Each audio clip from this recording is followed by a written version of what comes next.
Hi, I'm Stephanie Jaworski of joybaking.com. Today we're going to make drop biscuits, and this is what they look like. These have a wonderfully buttery flavor, and when they're freshly baked, the outside is nice and crisp, yet inside is soft and moist. And what you're really going to like is how easy they are to make. You can have hot homemade biscuits in no time. So the first thing that you will need to do is to preheat your oven to 400 degrees Fahrenheit, which is 200 degrees Celsius. And then you will need a baking sheet. I've just lined mine with parchment paper, but you could just butter it or spray it with one of those nonstick sprays. So, as I said, drop biscuits are a little different than a regular biscuit. They are easier to make. So if this is the first time you made biscuits, this is a really good recipe to start with. And then, your confidence will go up, and then you can try the other type of biscuits. So in a large bowl, I have 1.5 cups, which is 195 grams of all-purpose flour, plain flour.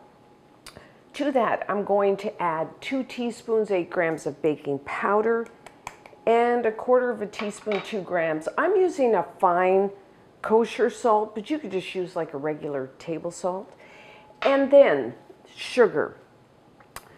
This, I would say this is a really good recipe, you could really have it as a sweet or a savory. So I'm going to add 1 tablespoon, 15 grams of granulated white sugar. If you were serving this like with soups and stews and you want to less, you could add just a teaspoon of sugar. If you were going to use this recipe to say make strawberry shortcake, and you want a little sweeter biscuit, you could add, 2-3 tablespoons. I'll leave that up to you, but I find 1 is good, it's kind of an all-purpose. I can use it for the soups and stews, or I can have it with, butter and jam, or even my strawberry shortcake. So I'm just going to use a fork. You could use a whisk just to mix everything together. Now, like I said, all-purpose type of biscuit. I'm not adding anything, but if you want to add some dry fruit like raisins or currants or dried cranberries, you could do that. Okay, it's easy enough. And so for the butter, you will need 6 tablespoons, which is 85 grams. Now you want your butter cold, really important. And I'm using unsalted butter. I like the flavor, and that way, unsalted, I can control the amount of salt in my recipe. But if you have a favorite salted butter, you could use that and then just leave out that 1/4 teaspoon of salt that I put in. So what I do is just cut it into these cubes. If you have time, and you remember, you could do this the night before, cut it into cubes like this, put on a tray and plastic wrapper in a little tub, and put it in the fridge just to make sure to get every little cube cold. Sometimes I forget, or a lot of times. So what I do is, 15 minutes or so before I cut into cubes, and I just pop it in the freezer and get them really nice and cold. So now, you want to cut, and I know some people are going to ask this. Yes, you can use grated butter if you like to do that. So I'm going to cut the butter into the flour. I'm using this handy tool. I've always used this, a pastry blender. You can just use your fingertips. So what we're going to do is just cut the butter into the flour until we have coarse crumbs.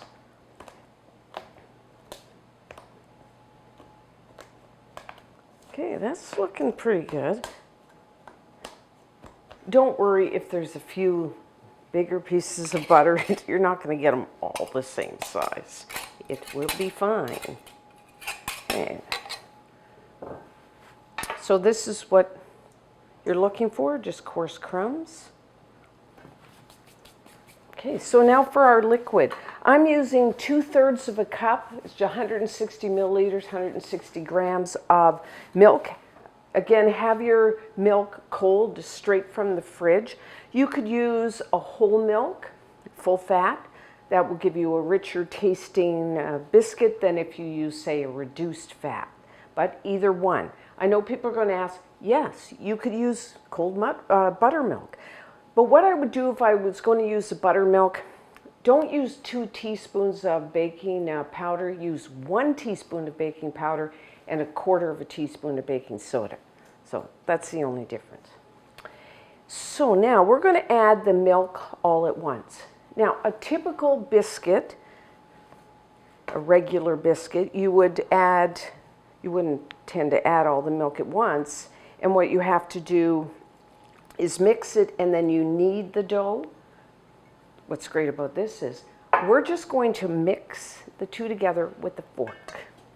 No fuss. This is why I say, if, you know, there's all these talks about biscuits and don't overmix, don't overknead or it'll be tough. Well, this, we're just stirring it together. We don't have to worry about that. We just stir until all the flour is moistened. And there's no kneading, there's no rolling, there's no cutting. We're just going to drop our dough onto the baking sheet. So that's why I say, if you've been hesitant to make biscuits, start with this recipe.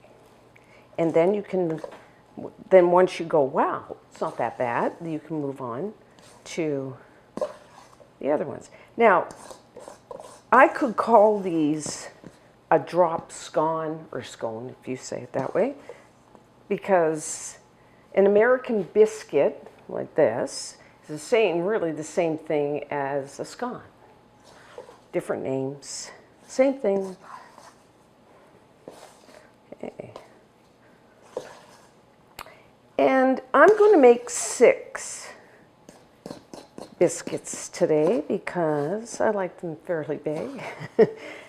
You really can make tiny ones, really big ones. I mean, I'm going to leave that up to you. That looks pretty good. What I'm just going to do, because you can see, I have a little flour, so I'm just going to use this.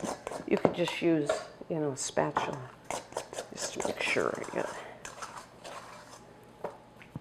Make sure that you want to make sure all the flour, you don't want any dry, you can just feel. Just kind of toss it. Okay.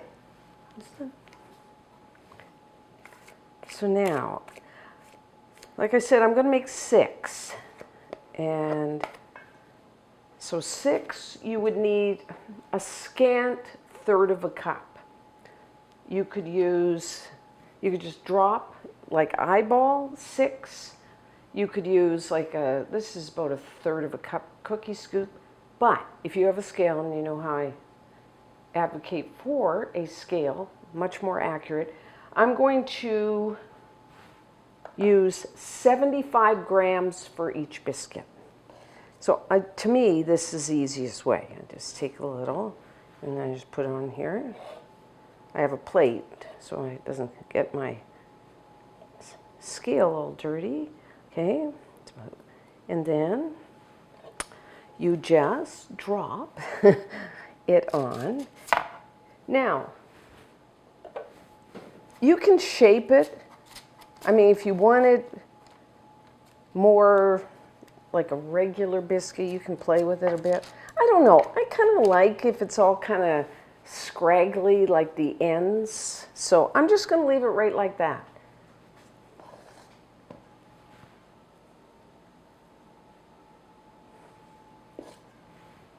Okay, and I'm on my last one here.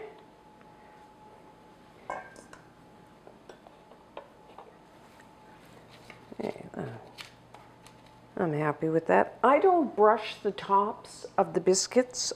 I'm just going to bake them off. Could you brush them with a little milk? Sure, if you want. But I'm just going to do it. Let's make it easy today. So now, for baking. I'm going to say somewhere between 16 and 20 minutes because everyone's oven is a little different, as I always say. And it depends on how the outside, how crispy you want that to be. As you can see here on mine, I do them fairly golden brown because I like them like nice and crisp on the outside and contrast that to the soft inside. If you prefer, you could do it a little less than that and it won't be as crispy. So I'm going to leave that up to you. So I'm going to say 16 to 20 minutes. Rotate your baking sheet front to back about halfway through baking to give it a nice even bake.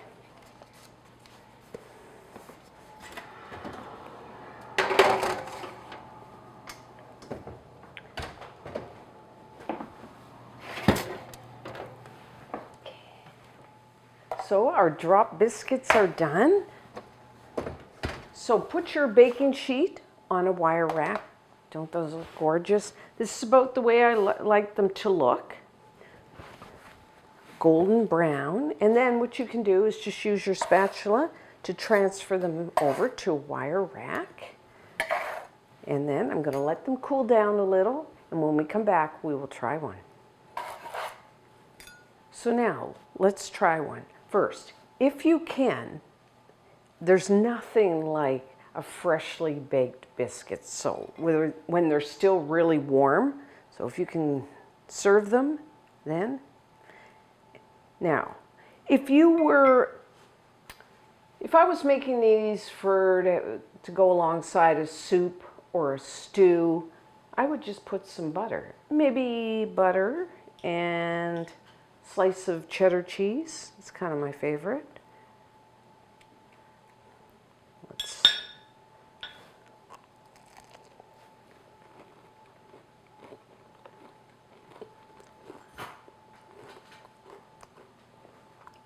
Oh, freshly baked biscuits, scones, wonderful. The outside is wonderfully crisp.